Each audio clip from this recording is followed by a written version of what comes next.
Hello hi friends good evening. आज हूँ आम लोसिया लास्ट डे। आम ए बर्तमान एयरपोर्ट रे पहुँचिक बोर्डिंग पास नहीं गलु। बोर्डिंग पास नहीं गला आम बाहर फ्लाइट को जीवार था। आमर फ्लाइट रास्तार एमती किसी भी होता तो आम ए बर्तमान फ्लाइट भितर जा लंबन लगे देचु। फ्लाइट भितर आसला आम एयर होस्ट मैंने बहुत स्वागत जन। मोर इंडो सीट थी, मो सीट जा बसी जाइए।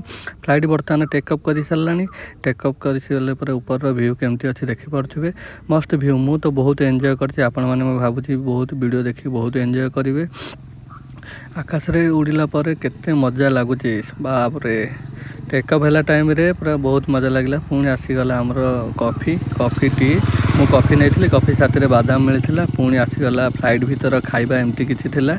मु खाइबा बहुत मस्त रे खाइली तो भल लगे खाइबा बहुत भल थिला। मोर दीटा सांग तापर आम खाई सारा बाहर एंजॉय कलु। बाहर मौसम देखी एंजॉय कलु।